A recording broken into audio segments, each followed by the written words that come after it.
해법을 찾는 토론 이슈엔 직설 시작하겠습니다. 여야가 법정 시한까지 넘기면서 예산안 막파 처리까지 갈등을 이어갔습니다. 손실보상, 지역화폐, 또 경항공모함 사업 등 각종 예산을 두고 여야의 이견폭이 상당한데요. 이 예산이라는 게 매년 중요하지 않은 적은 없었죠. 특히 내년 예산 같은 경우는 이 코로나19 사태로 침체한 경기 회복을 위해서 그 어느 때보다 꼼꼼하게 쓰여야 할 겁니다. 내년도 예산을 둘러싼 쟁점 사안 지금부터 하나하나 짚어보겠습니다.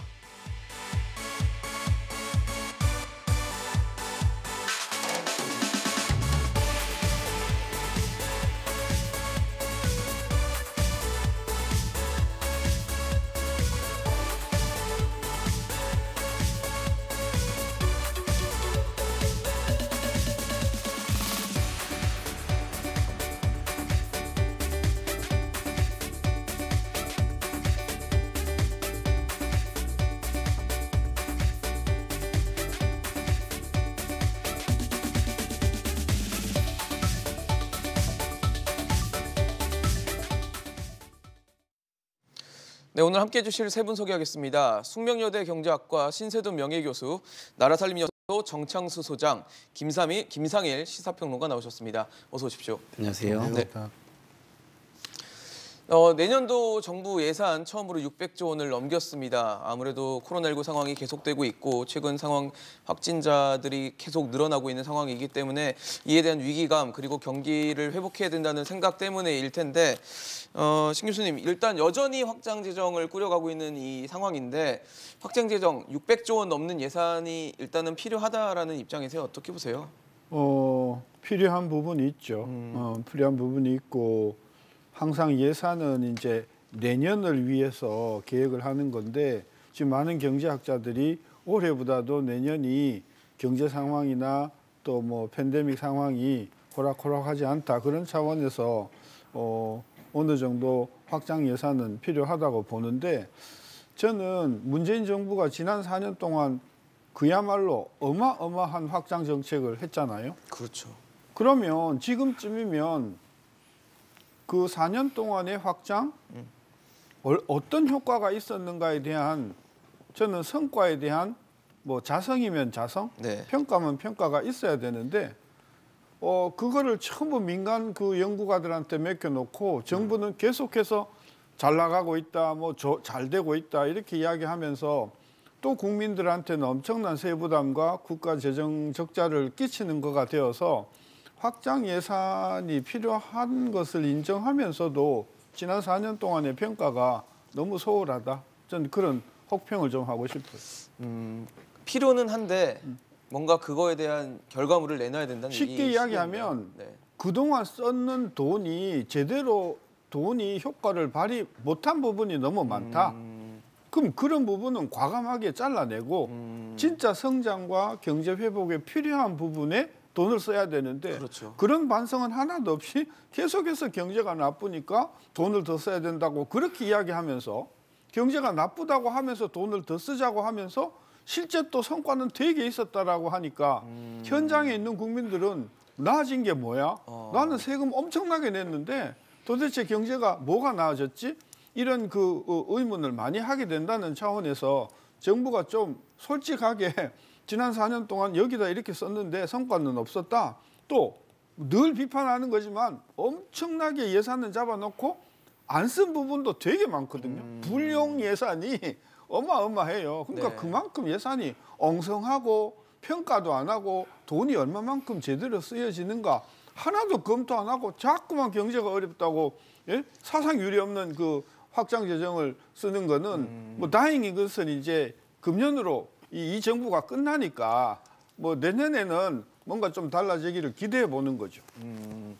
그러니까 뭐 0점 조절을 매년 좀 해 나가면서 좀 필요한 부분에 대해서 계속 요구를 하고 그리고 필요 없는 부분은 좀 정리를 하는 모습들을 보여줬어야 되는데 그런 부분은 굉장히 아쉬웠다라는 지적을 해주신 것 같습니다. 정 소장님은 어떻게 보세요? 600조 원이 넘는 뭐 언론에서는 저희가 뭐 초슈퍼 예산이라는 표현도 쓰면서 굉장히 많이 늘어났다는 부분을 강조하고 있거든요. 예, 저도 뭐 교수님 말씀대로 그 부분이 중요하다고 보는데 일단 확장 재정이라는 것 자체는 기존은 뭐 비슷하게 가는 패턴이지만 사실은 이제 그 더 확장된, 그러니까 더 증가된 확장은 아니거든요. 그래서 약간 좀 그 축소된 확장이라고 볼 수가 있는데 왜냐하면 이 원래 지금 이번에 3주를 올렸기 때문에 네. 의회에서 이제 그렇긴 하지만 당초 예산안은 0.08% 감소였습니다. 최종 추경에 비해서. 그래서 그런 거는 일단 전제에 두고요.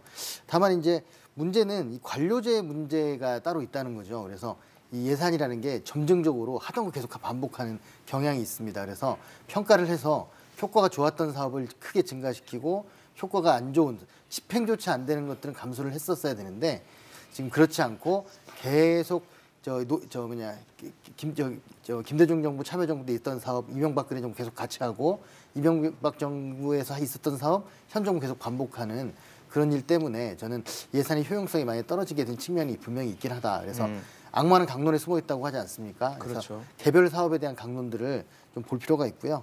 또 아인슈타인이 그런 말도 했잖아요. 그 같은 일을 반복하면서 다른 결과를 원하는 것은 뭐뭐뭐 짓이다 이제 그런 말을 하는 것처럼 네. 좀 평가가 필요하긴 한 것 같습니다. 사실 예산안이라는 거를 매년 국회에서도 논의를 정부가 이제 정부안을 내놓고 그 부분을 국회에서 논의를 해서 내년도 예산을 이렇게 하자라고 최종적으로 확정을 하는데 사실 매년 보면은 시한을 넘겨가면서까지 뭐 이견을 보이고 여러 가지 논의를 하게 되는데 왜 이렇게 매년 뭔가 잘 쓰이지 못한다는 인상을 남기게 되는 걸까요? 일단은 재정은 정치의 종합예술이에요. 아, 정치의 그렇기 때문에, 종합예술. 예, 그렇기 때문에 이게 경제학자들이 모여서 100% 쓰여지게만은 할 수 없습니다. 그렇기 때문에 아까 우리 신 교수님 말씀 주신 것처럼 예. 재정을 평가하는 것이 굉장히 중요한 거죠. 근데 지금의 그 재정을 평가하는 제도가 성과평가 제도라는 제도가 있는데 네. 그것이 지금 제대로 이루어지고 있지 않다라는 측면에서 이 부분이 제대로 바로 잡혀 가지 않는다 이런 생각이 좀 들고요. 근데 이제 두 분 말씀을 들으면서 제가 느끼는 건 뭐냐면 예. 저는 이제 재정을 현장에서 오랫동안 한 사람으로서 네. 저는 십몇 년간 재정 분야에 계속 몸담으셨으니까. 감사를 네. 하면서 이렇게 지켜본 사람인데요. 재정은 확장이냐 긴축이냐 이런 논란은 중요하지 않습니다. 정말 그 재정의 효과가 얼마나 있었느냐. 그렇죠. 재정이 목표했던 목표를 얼마나 이루었느냐. 이것이 너무나 중요한 거예요. 그래서 확장을 하든 긴축을 하든 그 재정의 효과성이 명확했다면, 목표 달성이 명확했다면 경제 성장률은 올라가게 돼 있는 거고, 그러면 뭐 국가 부채나 이런 것들은 그 국가 부채를 정하는 분모인 GDP 성장이 성장률이. 늘어나기 때문에 자연스럽게 하락할 수밖에 없다. 근데 이런 것들을 제대로 쓰는지를 보지 않고 확장, 긴축 이 얘기만 하는 것은 조금 안 맞지 않느냐 이런 생각이 들고요. 그리고 정부의 지난 2년간 재정 정책을 좀 평가를 좀 드리면 그 굉장히 예측하기 힘든 상황에서 예측 가능성이 떨어지는 상황에서 다른 나라에 비해서 재정을 덜 쓰면서 잘했다, 잘 막았다, 선방했다 이렇게 평가하는 것이 저는 그 좀 객관적이고 바른 평가가 아닌가 개인적으로 그런 생각이 듭니다. 지금 거시지표나 이런 것들은 상당히 좀 양호한 편이고요. 전반적으로 국제 산업 경쟁력이 있는 분야도 상당히 늘어났어요. 그건 우리가 잘해서도 있지만 코로나 상황이라는 특수 상황 때문에 그렇게 된 부분도 있거든요. 네. 그러나 어쨌든 저희가 운이 좋아서 네. 그랬을 수도 있지만 더 많이 쓰라고 요구하는 거를 좀 버텨가면서 좀 덜 쓰면서도 잘 선방했다 이렇게 말씀을 드릴 수 있고요. 네. 그러나 이제 내년에 그럼에도 불구하고 확장적 재정이 좀 필요하다고 하는 이유는 그 코로나로 인해서 굉장히 힘든 분야가 많아졌습니다. 그렇죠. 특히 내수 분야 쪽이 좀 그렇고요. 서민 경제가 그렇고 그런 쪽으로 좀 집중해서 써야 되는데 뭐 요새 뭐 무슨 뉴딜이니 뭐니 해가지고 네. 좀 약간 대기업들 위주로 경제가 갈 수밖에 없는 쪽으로 많이 쓰이는 부분은 저는 개인적으로 좀 우려를 좀 해봅니다. 네. 그리고 또 하나 우려점은 이제 유동성이 엄청나게 지금 큰 상황에서 예. 물가 관리를 잘해야 되는데 그 부분도 좀 굉장히 세심히 살펴야 되겠다 이런 생각이 듭니다. 네, 뭐 물가는 최근에 계속된 이슈여서 물가를 어떻게 또 통제하고 관리해 나갈지도 좀 짚어봐야 된다 얘기를 해주셨는데 앞서 말씀을 뭐 김성일 평론가님께서는 이제 우리 정부의 이 재정 관리나 이런 예산안에 대해서 뭐 나름 선방했다라는 평가를 주시긴 했어요. 하지만 여전히 부족한 부분이 있고 그중에 대표적인 게 아마 소상공인과 관련된 예산 그리고 집행 실행일 겁니다. 근데 이번에 예산안을 보면 이제 현재 손실보상을 해주는 사안액이 10만 원에 불과했는데 그래서 굉장히 반발도 많았고 논란이 심했는데 이를 일단 50만 원으로 올리자라고 당정에서는 얘기를 하고 있고 국민의힘은 100만 원까지도 올려야 된다 얘기를 하고 있는 상황이에요. 근데 사실 뭐 지금 예산안이 통과가 된 상황이기 때문에 이 부분에 대해서 10만 원이 뭐 50만 원, 100만 원 이렇게 올라가는 것에 대해서는 소상공인들은 여전히 부족하다라고 느낄 수밖에 없다라는 생각이 들고 하한액을 받는 분들이 뭐 7분 중에 1분 정도는 하한선을 받고 있다고 하니까 그분들 입장에서는 과연 이 액수를 받아들고 이걸로 손실이 보상되는 것에 대해서 많이 좀 회의적이지 않을까 생각이 들거든요. 근데 아까 이제 우리 평론가께서는 그나마 선방했다고 그러는데 이제 저는 전혀 동의할 수가 없는 거고, 우리가 작년하고 금년에 걸쳐서 추경을 6번을 했어요. 추경한 돈만 해도 117조거든요. 그럼 117조의 추경이라고 하는 돈은 전체 우리 예산의 뭐 거의 20%에 해당되는 굉장히 큰 금액이에요. 그렇죠. 근데 그게 쓰인 곳을 보면 코로나로 인해서 가장 타격을 많이 받았던 업종은 소상공인 쪽이다. 네. 서비스 업종이다. 다 알잖아요. 그렇죠. 그러니까 우리나라 경제를 100으로 놓고 보면 코로나 직격탄을 받았던 업종이 제추산에 의하면 한 30% 정도 되는 소상공인이 몰려있는 그런 서비스업이에요. 그쪽의 성장률은 작년에 비해서 재작년에 비해서 10% 이상 추락을 했거든요. 그러면 그쪽 추산만 제가 해도 거의 한 부가가치 기준으로 60조 내지 70조의 피해를 직접 입었는데 며칠로 따지면 200조 가까운데 6번의 추경을 통해서 그 중소상공인 자영업자에 투입된 돈은 20조 정도밖에 되질 않고요. 10분의 1 정도밖에 안 되는 그것도 과학적으로 피해가 얼마 있었는가에 따라서 피해의 보상을 비례한 것이 아니라 그냥 정부의 그냥 주먹구구식으로 하다가 보니까 이런 규정 저런 규정 때문에 못 받는 분이 생기니까 그런 분 없애야 되겠다고 해서 나온 게 10만 원이었거든요. 그리고 막 아우성을 치니까 50만 원이라고 그러고 또 야당에서는 100만 원 이제 치고 있잖아요. 한마디로 웃기는 이야기예요, 다. 그러니까 여태껏 2년 동안 정부가 내놓은 소상공인 대책에 대해서 현장에서 정말 고맙다고 생각하는 사람은 전 5%가 안 된다고 봐요. 이것 갖고 택도 없다. 그러면 정부가 110조를 어디다 썼는가 봤더니 뭐 돌봄 어려우시죠. 돌봄에다 청년 어려우시죠. 노인 어려우시죠. 그러니까 정부는 이 코로나 피해를 핑계로 해서 엉뚱한 쪽에다가 돈을 대량으로 투입을 한 거예요. 그러니까 저는 정부가 지난 4년 동안 특히 코로나 대책에 있어서 정부 예산 집행이 정말 엉뚱한 데다 돈은 돈대로 쓰고 빚은 빚대로 늘리고 세금은 세금대로 거두면서 현장의 소상공인의 문제는 오히려 불만과 불안을 가중시켰다. 이런 차원에서 전 이 정부는 돈을 가장 많이 쓰고 재정을 가장 나쁘게 활용한 정부다. 그런 혹평을 안 할 수가 없는 것이다. 저는 그런 관점에서 지난 4년 동안 정부의 재정 집행은 정말 저한테 맡겼으면 제가 훨씬 더 잘했을 것 같다. 그런 생각을 합니다. 네, 좀 뭐 평론가님 제가 말씀 좀 또 같이 들어볼까요? 말씀을 좀 드리면 일단은 신 교수님은 교수님 말씀에 동의가 되는 부분도 당연히 있습니다. 예, 뭐 소상공인 부분은 부족했다. 저는 받아들여야 된다고 생각하고요. 대통령께서도 그 추가로 거친 재원 세금 늘어난 거는 그쪽으로 좀 쓰면 좋겠다라고 국민과의 대화에서 말씀을 주신 걸로 저는 알고 있습니다. 그러나 이제 제가 드리는 말씀은 수출 산업이나 이런 부분은 굉장히 지금 상황이 좋잖아요.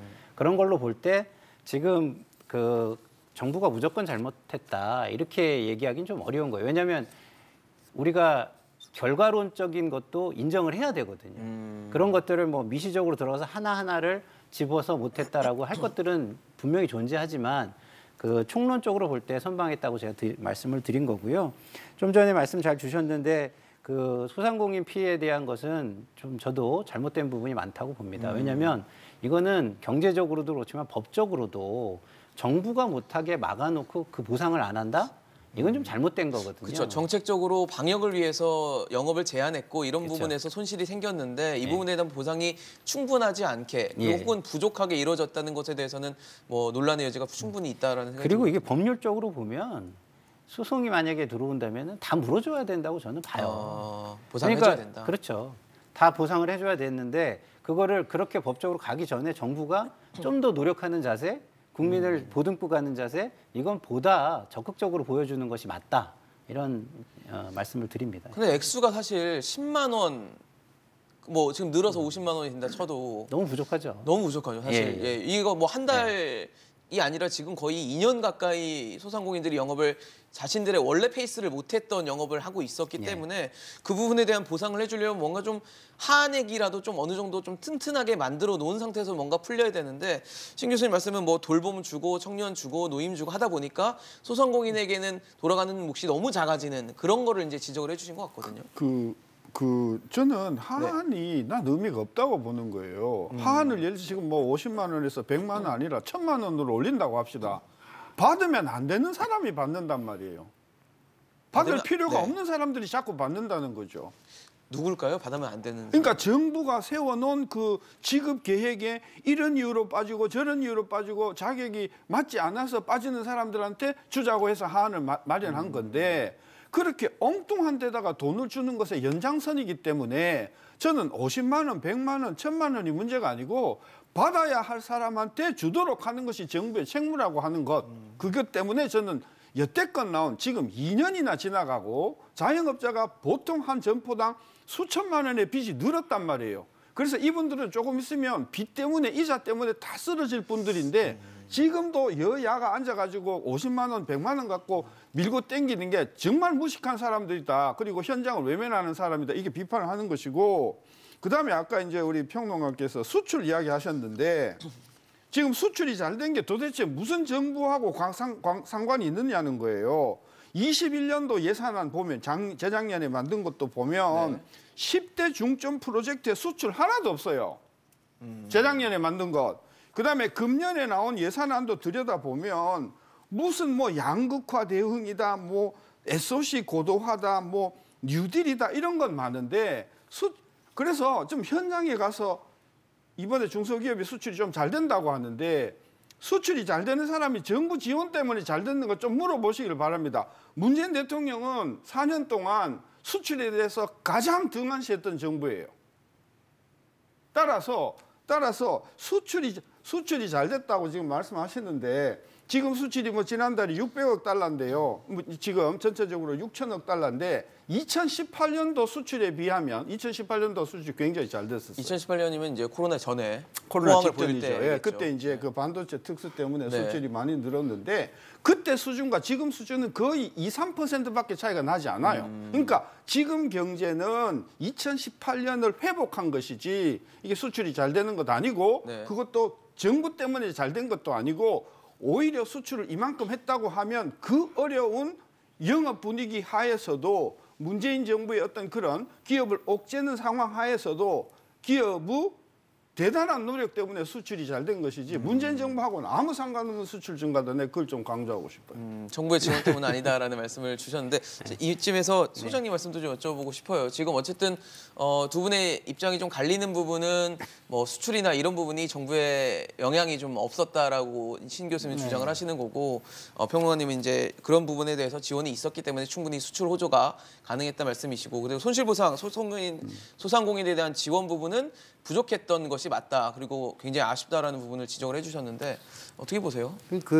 뭐 제가 볼 때는 뭐 분석은 뭐 철저히 하긴 해야 되는데 이 결과에 대해서는 좀 인정할 필요는 있을 것 같고요.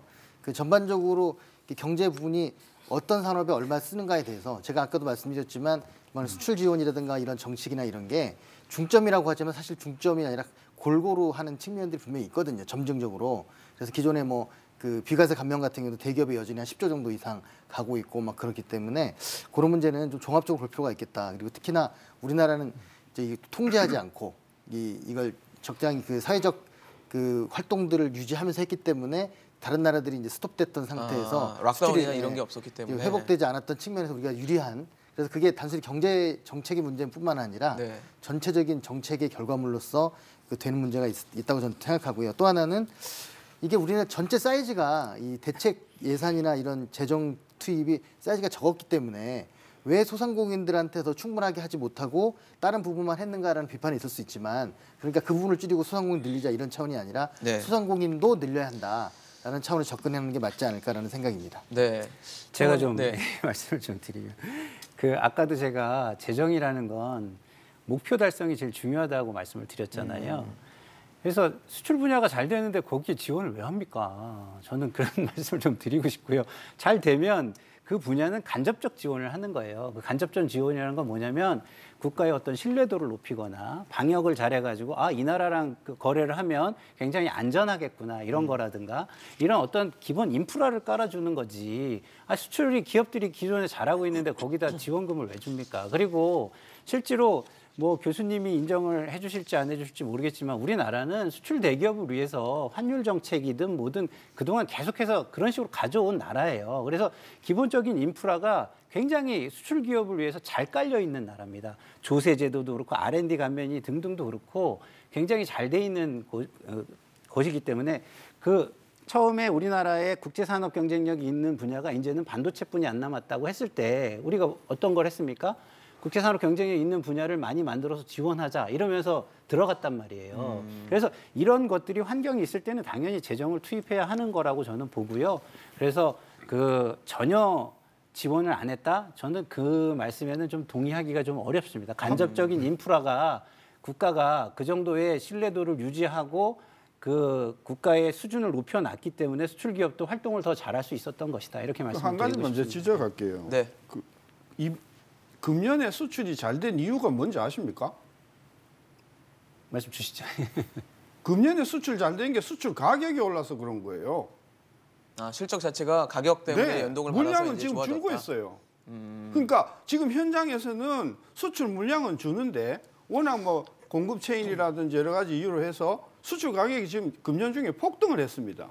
따라서 수출 가격 때문에 수출 금액이 늘어난 것으로 보이는 것인데 이거는 정부하고는 아무 상관없는 거예요. 제발 이 기업이 어렵게 그 수출 환경을 뚫고 가는데 정부가 좀 숟가락 놓지 말기를 바라고요. 바라는 것은 더 수출이 잘 되도록 정부가 좀 더 확실하게 밀어주고 대기업 밀어주는 거 말고 중소기업이 수출을 잘할 수 있도록 적극 밀어주는 정책을 제가 알고 있는 한 지난 30년 동안 가장 등한시한 정부가 문재인 정부다 그렇게 평가하는 거죠. 알겠습니다. 근데 일단 여기까지만 가격은, 오늘은 수출 얘기 좀 가격은 하겠습니다. 올라가면 물량은 당연히 주는 것이고요. 이게 수요 공급 법칙이라는 게 결과적으로는 지금 수출이 굉장히 호조세를 보이고 있는 상황에 대해서 이제 두 분의 시각이 좀 극명하게 갈리는 모습을 좀 보고 계신데 사실 저희가 앞서 말씀드렸던 손실보상이나 이런 부분들은 어쨌든 내수시장에서의 문제인 거고 내수시장에서 지금 자영업자들이 굉장히 어려운 시간을 보내고 있는 것만큼은 분명하다고 할 수 있을 것 같습니다.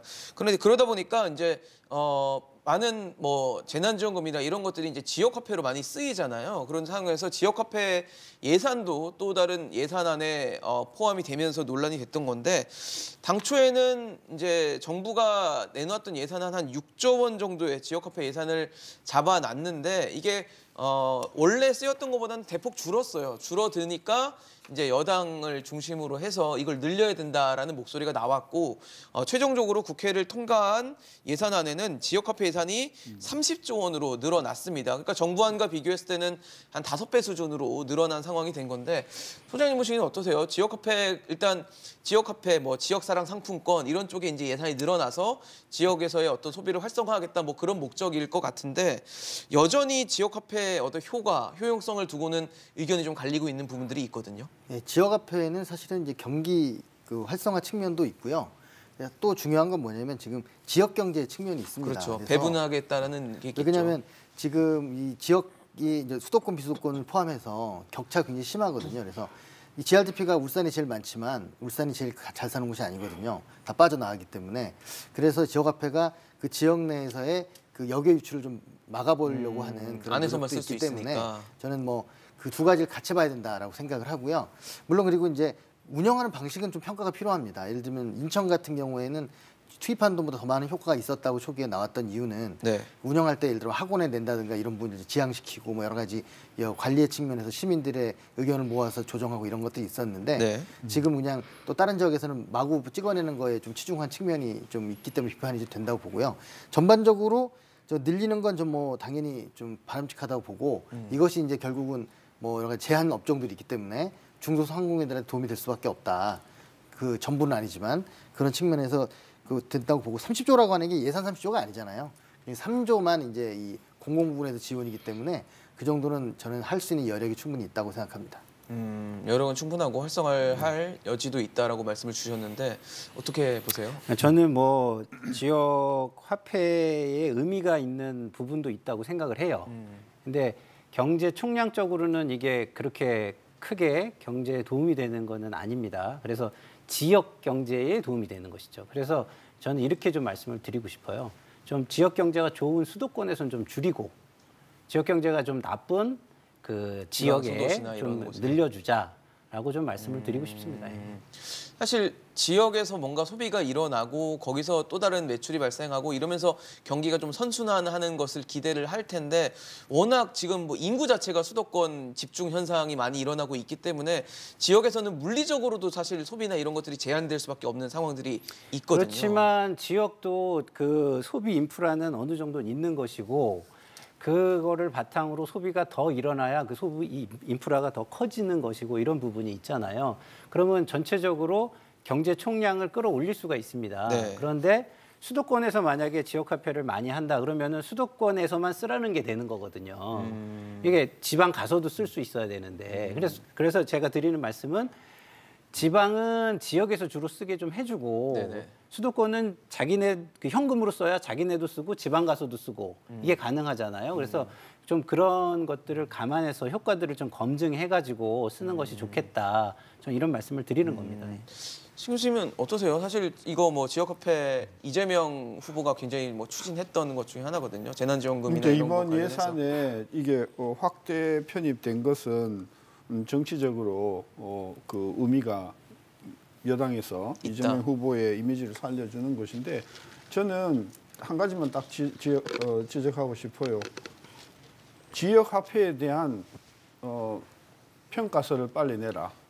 그렇죠. 제대로 쓰이고 있는지 제대로 뭐 이런 쓰이고 것도 있는가. 확인을 해봐야 되겠죠. 네, 우리 옛날에 상품권은 지금도 저는 그런 그 혐의가 있다고 보는데 상품권이 굉장히 그 돈 세탁하는데 쓰인다는 그런 그 정치권에서의 어떤 이야기들이 많이 나오고 있거든요. 뭐 소위 말하는 뭐 깡 이런 거 깡이죠, 그렇죠? 그러니까 예를 들면은 부정한 돈을 예를 들면 10억을 일단 그걸 가지고 8억 원어치의 상품권으로 사고 그 상품권을 가지고 또 다시 한 1억을 주고 팔면서 이게 그 돈 세탁한다는 그런 것들을 우리가 지금도 듣고 있거든요. 네. 저는 그래서 지역 화폐에 대한 국가 차원의 저는 점검을 해야 된다. 그래서 이것이 순효과가 있으면 아까 우리 전 굉장히 좋은 말씀하셨는데 지방 중심으로 지역 화폐를 활성화해서 네. 지역 경제를 띄우는 쪽으로 적극 추진을 하고 네. 이것이 부작용이 많거나 이게 누수가 굉장히 많이 되는 거거든요.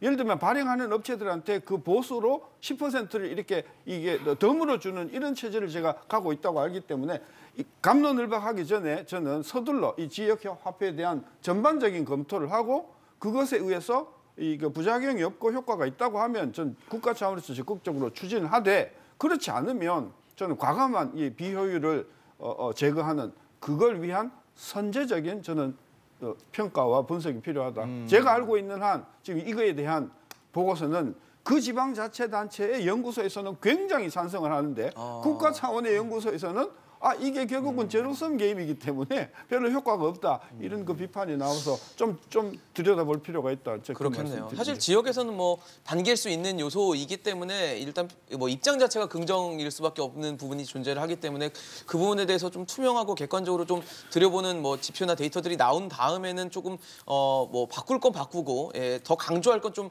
강화할 수 있는 부분을 좀 고민을 해봐야 되지 않을까라는 생각이 듭니다. 근데 앞서 말씀을 드렸지만 지역화폐는 이제 이재명 경기도지사 그리고 지금 후보가 된 네. 이재명 후보의 재난지원금과 연동이 좀 돼 있는 부분들이 있고 이재명 후보는 지금 전국민 재난지원금을 굉장히 드라이브를 걸다가 포기를 한 상황이기 때문에 그런 상황에서 이제 지역화폐 예산이 늘어났다는 것에 대해서는 조금 여러 가지 시선들이 좀 있는 것 같아요. 소장님 좀 어떻게 보고 계신지 궁금합니다.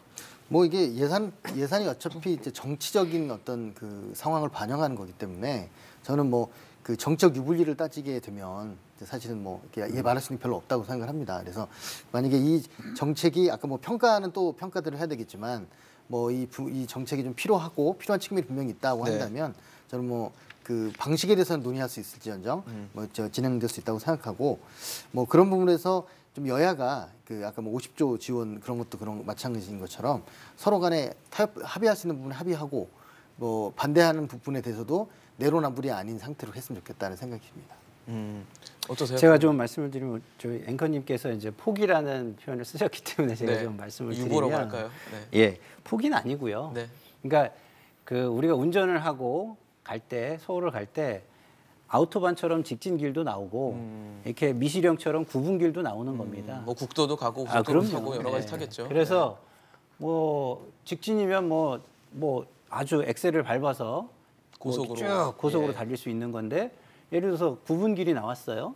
여기에서 엑셀을 밟아서 간다? 사고 나겠죠. 사고 나는 네. 거죠. 그렇기 때문에 그 이재명 후보는 지금 이걸 포기했다는 것은 아니고 환경으로 볼 때 예를 들어서 반대가 많다거나 아니면 효과가 덜 검증됐거나 그러면은 이거를 좀 효과 검증을 좀 보고 가자던가 국민을 좀 더 설득해서 가자던가 이런 거지 본인이 생각하는 방향성과 정책의 일관성을 포기한 것은 아니다. 이렇게 좀 설명을 드리고 싶습니다. 근데 이게 이야기가 나온 게 벌써 5년 정도 됐잖아요. 네. 기본소득을. 그렇죠. 근데 효과 검증이 거의 아까 교수님 말씀대로 많이 안 돼 있어요. 그러니까 그걸 주장하려면은 성과를 이미 그쪽에서 내놔야 되는 거고요. 아까 뭐 구분길 뭐 오토반 이야기 하셨는데요.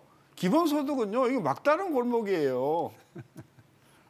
이게 접을 수밖에 없는 겁니다. 국민 여론도 그럴 뿐만이 아니라 이론적으로 들여다보면 이게 과거에도 여러 나라에서 실시하다가 해보고 이 별로 돈은 많이 들고 효과가 없다 해서 접은 사건이거든요. 그래서 저는 이거 구분 건 아니고요. 이거는 막다른 골목이라서 처음부터 안 들어가는 게 훨씬 더 효율적이다. 근데 그거는 아직까지는 예, 그렇게 단정적으로 말씀하실 수는 없는 것 같아요. 저희가 그 체제도 저희가 역사의 종언이라고 그래서 민주주의로 끝났다 그랬었잖아요. 그런데 과학기술의 발전에 의해서 민주주의가 끝난 것이 아니라 좀 더 그 체제의 전환이라는 거 있을 수 있다라고 지금 하고 있거든요. 그것처럼 기본소득도 이제 일자리가 줄어들고 앞으로의 세상에서는 조금씩은 연구해 놓고 그런 사회가 오면은 준비를 해야 될 방향이다라고 얘기들을 하고 있습니다. 그렇기 때문에 이것이 막다른 골목이다. 이렇게 보는 거는 좀 4차 산업혁명으로 일자리가 줄어드니까 일자리가 없는 분한테 지원하자. 그럼 150%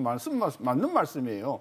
근데 그런 사람을 두고 모든 사람한테 돈을 주자? 이건 아니라는 게 기본소득 반대 아마 기본이에요. 이게 지금 말씀을 주시는 네. 게 아마 저희가 지난해부터 재난지원금 얘기하면서 선별이냐 보편이냐 얘기했던 그죠, 예. 그것의 연장선상에 예. 있는 이슈인 것 같고 앞으로도 아마 좀 계속 뭐 기본소득이 계속 이슈가 존재하는 아마 계속적인 논란이 좀 되지 않을까라는 생각이 들어서 오늘 여기까지만 좀 듣도록 하겠습니다. 사실 지금 뭐 예산이 굉장히 많이 늘어난 상태이기 때문에 예산이 늘어났다는 건 결국 세입을 좀 늘려야 되는 부분이 존재를 할 겁니다. 많이 쓰려면 그만큼 많이 걷어야 될 텐데 지금 일단은 내년 예산안에서 국세 수입 전망 자체를 좀 많이 늘려놓은 상태예요. 국세 수입을 늘어났다는 건 결국 뭐 국민들로부터 걷는 세금들이 많이 늘어난다라는 게 될 텐데 저희가 일반적으로 생각했을 때는 경제가 좋아지면 그만큼 세금을 더 거둘 여지도 좀 더 생긴다라는 게 일반적인 생각인데 지금 올해보다는 내년이 뭐 기저효과나 이런 것도 있겠지만 이제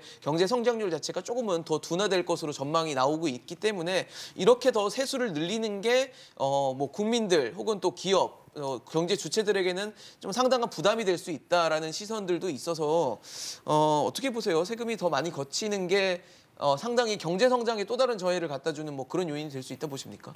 뭐 세금을 걷는 문제는 뭐 저는 항상 비율과 비교와 추세를 같이 봐야 된다고 생각하는데요.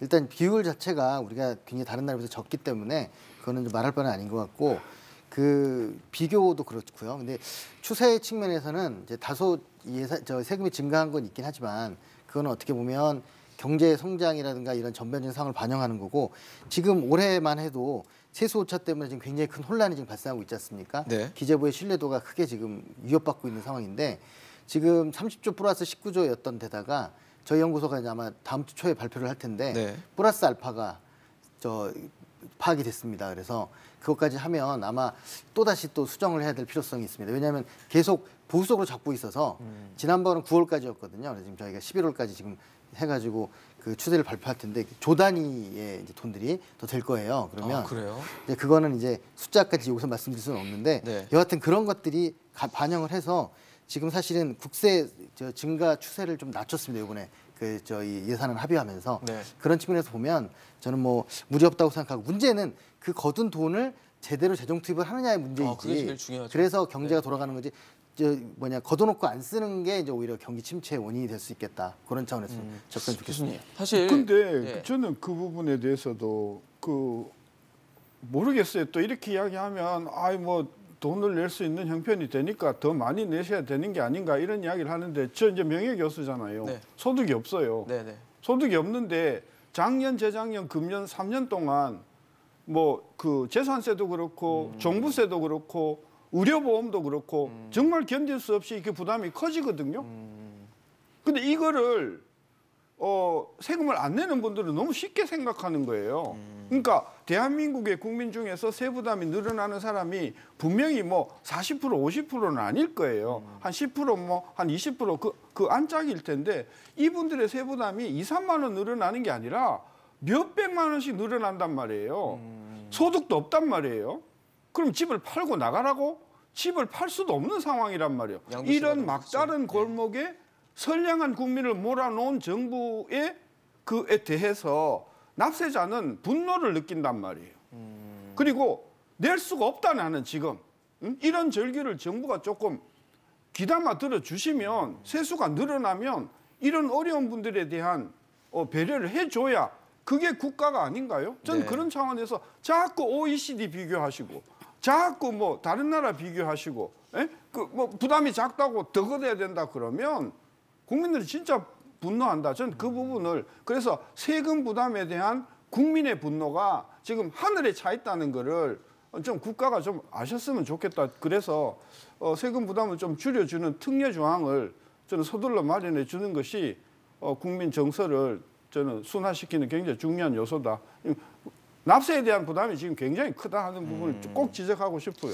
그러니까 아마 그런 걸 거예요. 미실현 이익들이 발생하면 거기에 대해서 세금을 걷고 있는 항목들이 몇 가지가 있죠. 저희 네. 종부세나 뭐 이런 것들은 다 그런 쪽이고 지금 종부세도 그렇고 공시가격 같은 것들이 이제 부동산 뭐 정책 실패나 이런 것들로 인해서 많이 올랐고 공시가격 같은 경우는 뭐 건강보험료나 이런 것들에도 또 한 60여 종의 영향을 미치기 때문에 많은 분들이 나는 소득이 없는데 이런 뭐 정책 실패를 갖고 일어난 영향의 피해를 내가 왜 받아야 되냐 이런 불만들이 존재를 하는 것 같거든요. 네, 맞습니다. 그래서 이제 그런 그 목소리들을 지금 그 이재명 후보는 좀 더 경청을 하고 계시는 것 같고요. 그리고 어떻게 조금 그 조정을 하는 그 발언들이 조금 많이 나오고 있으신 것 같아요.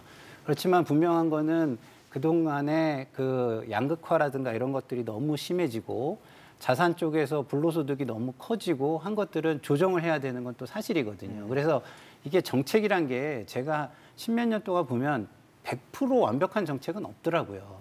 그래서 방향성을 가지고 던져놓고서 시장의 반응을 보고 조금씩 바꿔나갈 수밖에 없다라는 생각이 들고요. 그렇지만 그 방향성은 저희들이 가지고 있는 방향성은 당연히 좀 많이 버신 분들 그리고 불로소득이 있는 분들에게는 조금 더 걷어서 경기를 활성화시키고 그다음에 양극화를 줄이는 쪽으로 가자라는 그 방향성은 가지고 있는 것은 뭐 말씀을 드릴 수밖에 근데 없습니다. 소득이 없는 분들도 계시잖아요. 이제 뭐 예를 들어 1주택자여서 다른데 뭐 주택을 주거나 세를 주거나 하지 않아서 소득이 없는 분들한테는 이런 세 부담이 분명히 좀 피부로 좀 와닿을 수 있는 부분들이 존재할 것 같다는 생각이 들거든요. 그러니까 그런 부분도 실수요자 부분은 저희가 조금 배려를 해야 된다고 보고요. 그렇지 않고 투기적으로 자산 투자를 했다거나 이런 분들은 그거는 저희들이 막으려고 지금 하는 부분이 있기 때문에 좀 그거에 의해서 뭐 콜레터럴 데미지가 좀 가는 부분에 대해서는 저희가 좀 세심하게 핀포인팅을 해서 좀 보호를 해줄 수 있는 방안들을 좀 찾아내야 되겠다 이런 고민은 하고 있는 것으로 알고 있습니다. 그렇죠. 사실 뭐 이게 다음 차기 정부가 누가 될지는 아직은 알 수 없지만 이런 부분에 대해서 좀 세심하게 고려를 하지 않으면 지금 같은 사태가 또다시 재현되리라는 뭐 보장이 없는 게 아니기 때문에 조금 또 체크를 해봐야 되지 않을까라는 생각이 들면서도 걱정이 되는 거는 뭐 맞는 것 같습니다. 현재 일단 조세 부담률 자체가 많이 늘고 있거든요. 지난해 19%대에서 올해는 20%대로 올라와 있기 때문에 조세 부담률이 늘어난다는 건 이제 국민이 벌어들이는 것보다에 비해서 이제 세금으로 납부하는 비율이 그만큼 늘어났다라는 게 조세 부담률일 텐데 이렇게 늘어난다는 게 뭐 세금을 안 내야 된다는 얘기를 하는 건 아닐 겁니다. 소득이 있는 곳에는 세금이 있는 게 당연하기 때문에 내는데 이제 지나치게 빠른 조세 부담률 상승에 대해서는 견제할 필요가 있지 않을까라는 생각도 드는 것 같거든요. 그렇죠. 그러니까 이제 항상 아까도 말씀드린 강론이 문제잖아요. 강론이. 그래서 총론적으로 이 세금이 늘어나는 거는 네. 우리나라의 어떤 전체 상황을 봤을 때 당연히 이제 가는 방향인데 다만 이 강론에서 그게 똑같이 예를 들어 0.5%가 늘어나면 모두가 0.5가 늘어나는 게 아니라 소수에게 그게 집중되기 때문에 그분들의 고통이 좀 큰 거라고 할 수밖에 없고 그래서 그 강론을 어떻게 좀 완충하고 예. 좀 어떻게 보면 부담을 좀 줄여주는 방향으로 갈 것인가 하는 고민은 필요한 것 같습니다. 근데 저는 물론 뭐 우리 국가가 복지 국가로 가면서 부담이 커지고 네. 당연히 세금 부담이 커진다. 따라서 세금을 내야 된다. 그럼 뭐 우리 그거 다 수긍해요. 근데 제가 도저히 이해를 못 하는 게요. 왜 12억 이하 아파트는 주택을 사서 돈을 버는데 왜 양도소득세를 안 내야 되죠? 지금 소득세법 개정안에서는 1세대 1주택자 양도세 비과세 기준 그러니까 상향을 왜 말씀하시는 거죠? 12억 이하 집은 5억이 올라도 즉 4억에서 9억으로 되어도 양도소득세를 왜 안 내냐는 거예요. 그다음에 일정 소득 이하인 사람은 소득세를 안 낸단 말이에요. 지금 대한민국의 소득자 중에서 절반은 지금 소득세를 안 낸다는 걸로 나오잖아요. 예, 그거 왜 안 그렇죠. 내냐는 거예요. 나라가 어렵고 복지 국가로 가려면 모든 사람이 다 세금 부담을 해야 된다라는 원칙을 우리가 환영을 한다고 하면 왜 나라살림연구소 같은 데서 이 양도소득세 면세 구간을 두는 것이 이게 조세 정의에 어긋나는 것이라는 말을 왜 안 하시라는 거예요. 그래서 자꾸 그 면세점을 9억에서 12억, 조금 있으면 12억에서 15억, 자꾸 올리면 올릴수록 부동산 투기에 대한 그 유인은 더 있는 거잖아요. 저는 그래서 이 기회에 우리가 세금을 더 많이 내면서도 모두 국민이 소득세도 내고 양도소득세를 내자. 그리고 재산소득이든 뭐 주식소득이든 왜 자꾸 면세점을 둬가지고 세금을 안 내는 사람을 자꾸 만들어내는가. 저는 그런 면에서 소득이 있으면 금액에 상관없이 돈을 내는 쪽으로 이렇게 중의를 모아 나가면 훨씬 더 우리가 박수를 칠 건데 여태껏 이 문제를 이야기하면서도 또 9억에서 12억, 다음 대통령 선거는 또 15억, 자꾸 부동산 가격을 올리는 그 원인이 된다. 저는 그런 차원에서 모든 사람이 소득이든 양도소득세든 뭐 주식소득세든 소득이 있는 곳에는 세금을 내는 쪽으로 가져가자. 저는 그걸 좀 이야기를 해줬으면 좋겠어요. 네, 뭐 저도 적극 동의하고요. 네. 그래서 저기가 안 되니까 나도 내지 않겠다는 방식보다는 네. 나도 내니까 너도 내는 게 어떻느냐로 가는 게 맞다고 보고 그리고 이제 그 기준점에 걸리는 분들이 이제 그 기준점 때문에 엄청난 좀 역차별이 있을 수 있으니 슬라이딩 같은 그런 시스템을 도입해서 네. 좀 줄여 나가면서 하는 방식이 필요하고요. 그리고 또 한편으로는 또 우리가 이제 욕망이 어쩔 수 없는 거긴 한데 저는 이번에 이제 공공기관 뭐 하다 보니까 본 건 예를 들어 주택연금 같은 거 있잖아요. 네. 그 1주택 하시는 분들의 그걸 위해서 그게 지금 10,000분 정도밖에 안 돼 있더라고요. 그러니까 뭐 자녀들이 반대해서 뭐 그런 것도 있다고 하는데 좀 그런 완충적인 어떤 제도도 있고 하니까 조금 좀 힘드신 분들은 그런 것도 좀 활용하는 게 어떨까라는 생각이 있습니다.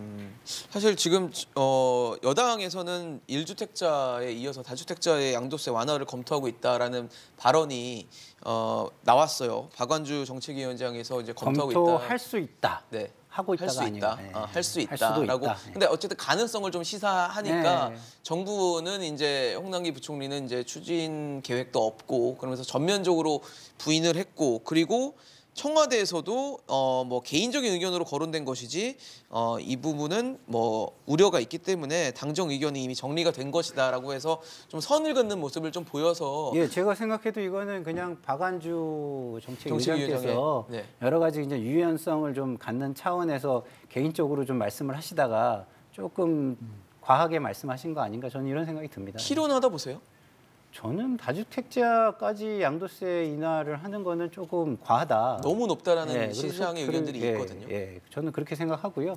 아까 제가 신 교수님 말씀에 저도 적극 공감하는 것이 세금은 일단 다 내야 되고요. 내고 난 다음에 그걸 복지 혜택이나 다른 방식으로 상황에 맞춰 돌려받는 것. 그건 저는 괜찮다고 봅니다. 예? 일단 내고 무작정 안 내는 게 아니라 내고 뭐 환급을 받든 방식으로 가야지 일단은 모든 국민이 일단 세금은 내는 쪽으로 제도는 변화해야 한다. 이거는 뭐 적극 그 동감합니다.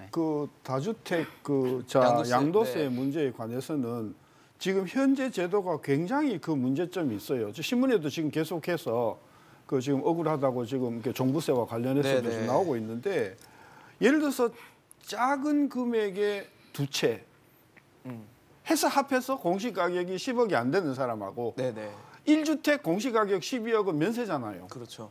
이건 비합리적인 거잖아요. 그래서 똘똘한 한 채가 더 인기가 있을 그 자꾸 거라고. 그런 네. 추세를 만들어 버린다는 강남이나 거. 이런 자꾸 곳에서 올라가면서 하는 또 거죠. 더 그러잖아요. 저는 그래서 종부세가 됐든 그 다주택자가 됐든 간에 그 다주택자라고 추가적으로 형벌을 할 것이 아니고 얼마를 갖고 있든 그 가액의 총액을 가지고 저는 그것을 규제하는 것이 그게 더 합리적이다 그런 생각을 갖고 있는 거죠. 완화를 해야 된다는 데는 동의를 하시는지 궁금합니다. 뭐 그거는 지금 한 82.5% 정도. 저는 그 문제만 네. 해결이 되면 상당 부분 저는 그 문제가 자연적으로 해결이 될 거다. 대부분의 다주택자들이 거액의 다주택을 갖고 계신 게 아니고 작은 거를 사고 전에 살던 집을 안 팔고 갖고 있어서 다주택자가 된 분이 많기 때문에 그런 부분이 저는 숫자적으로 훨씬 더 많다고 봐서 그 부분만 다주택에 상관없이 갖고 계신 집의 공시가격의 금액을 합해서 거기에 대해서 종부세와 거기에 대해서 매기는 정상률을 매기면 저는 다주택자의 원성은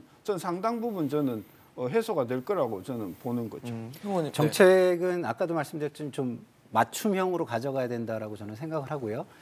교수님께서 말씀하신 것처럼 일시적인 다주택 이런 거는 구제를 해주는 것이 저는 맞다고 봅니다. 이번에도 일시적 다주택 1주택자 중에서는 세금을 많이 내신 분도 계시거든요. 네, 그래서 그런 분들은 좀 구제를 해주는 게 저는 맞다고 보고요. 그렇지만 다주택이라는 것이 무언가를 먼저 생각을 해봐야 됩니다. 이걸 금액 총액으로만 그럼 볼 것이냐? 저는 아니라고 봅니다. 왜냐하면 주택은 기본적으로는 다른 사람들이 주거를 해야 되는 곳이에요. 그렇죠. 살아야 그래서 되는. 내가 주택을 많이 가지고 다른 사람들을 못 살게 하는 것은 안 되는 것이거든요. 그렇기 때문에 기본적으로는 1가구 1주택을 기준으로 가는 게 저는 맞다고 보기 때문에 다주택을 가능하면 소유하지 마라.